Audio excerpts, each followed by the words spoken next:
Thank you all. It's wonderful to have you all here. I can't thank the speakers enough for agreeing to spend this Saturday morning with us. I'm not going to say much because really there are far, far more important people and far more learned people on this panel than I. But let me just open by saying that I'm a very straightforward and simple businessman, and the situation here is untenable from my perspective, and I'm sure from many of yours. We went to the first MCO when our numbers were in the hundreds. We are now in the thousands. Quite frankly, if you tested more, we'll probably be well over 10,000. If we tested less, we'll go below 1,000. So, I'm not sure whether testing further blankly is going to make any difference. I am also concerned, and I'm going to make these points so that perhaps during the discussion, these issues can be addressed by people that know about it much more than I do. But perhaps using these numbers to subvert democracy, to subvert parliament, is something that we should see as unacceptable. I have always been confused by the need for this emergency. Again, I'm not a lawyer, I'm not a constitutional expert, neither am I a politician, but we have a Health Emergency Act, I believe, and that covers every rational need to try and deal with this pandemic. As I understand it, this emergency allows the government two things, well, perhaps three, and I would love to hear from Tan Sri Tommy and others if I'm off the mark. But the three things, as I see it very blankly, and I'm sure there are others, but one is that they don't need parliament. Parliament is suspended. So democracy is suspended, habeas corpus is suspended. Second, they have a blank check. You can pretty much write anything you want for any amount you want without any oversight whatsoever.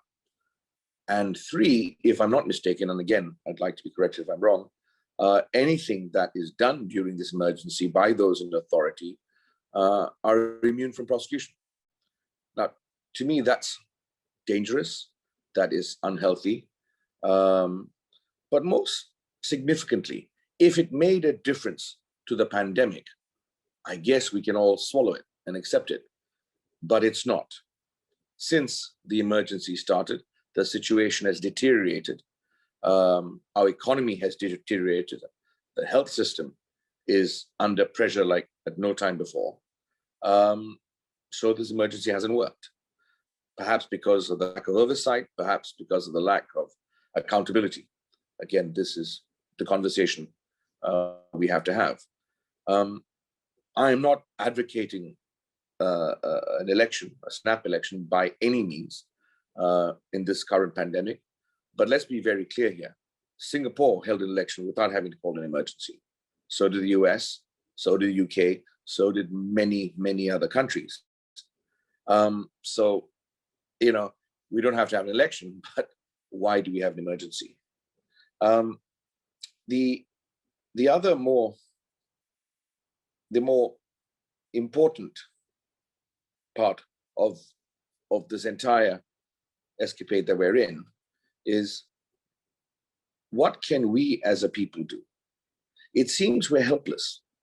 It seems our politicians are helpless. From a normal Malaysian's perspective, and I'm not targeting anyone here, I'm just saying, from a normal Malaysian's perspective, it seems politicians are playing their own games. This person wants to be prime minister, that person wants to be prime minister, that person, is trying to get the numbers. They've got X, they've got Y. One group will not tie up with another group because they just can't. And it's very frustrating for normal Malaysians. Malaysians are suffering. There are people that cannot find enough to eat in a given week. They don't know if they'll have enough funds to pay for their family's daily food. And that's just the start of it. I've seen this firsthand. It's heartbreaking. And this is Malaysia, for God's sake. When did we become this country? And it is very disheartening. So what happens next? Will there be a change in government? Will Parliament convene before August 1st, as now promised by the de facto law minister, who earlier on said, no, Parliament doesn't need to until sometime in October. Or others in authority who said, no, Parliament needs time to prepare for politicians and MPs to come in to convene the session. I guess there's a need for, Zoom instructions and other things, especially since MPs are already fully vaccinated. So all this is confusing for just normal Malaysians. When we just look at the whole thing, there's so much noise and so little leadership. And we look to the panelists here to enlighten us, to give us some bearing on where we are now, where we could go. And I can't tell you how important this conversation is now. And I hope this conversation continues. We, the Malaysian people, have to stand up. We have to ensure the politicians realize they work for us. We don't work for them. We pay their salaries, they do what we say. And if they don't do what we say, we remove them.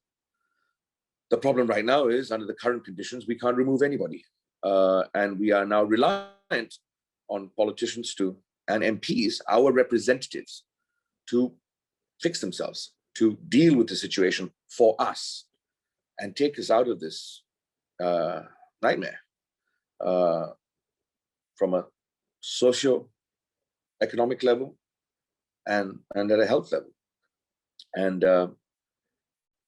I am a half-glass full person, and I'm confident we will find our way. I am very confident that we will get there eventually. But we need nation builders. We need nation builders from all walks of life, whether they're politicians, whether they're technocrats, civil servants, businessmen. We need nation builders to come together now and realize that this is a historic time. This is a dangerous time. This is something we've never, ever had to face before. It's global, but from a national standpoint, it's something we've never had to face. And perhaps it's time for all of us to come together and deal with this, politics aside, if possible. I look forward to the input all of you have to give. I thank you so much for being part of this. I welcome everyone that's watching this on Zoom and Facebook. And again, the conversation must not stop now. Tomorrow, July 4th, is the date that I believe UMNO has stated that they will pull out or make a statement if Parliament is not reconvened. Parliament is not reconvened. Parliament could have been reconvened, if I'm not mistaken, almost immediately under the emergency proclamation. Again, I'm not sure. The panelists can enlighten us if that is true. So lots happening in the next few days, lots happening in the next few weeks, and lots of rumors, lots of speculation. And we Malaysians can just sit there and watch the soap opera and hope it has a happy ending. Thank you again for being part of this, and I'm very much looking forward to the discussion. Guna, over to you.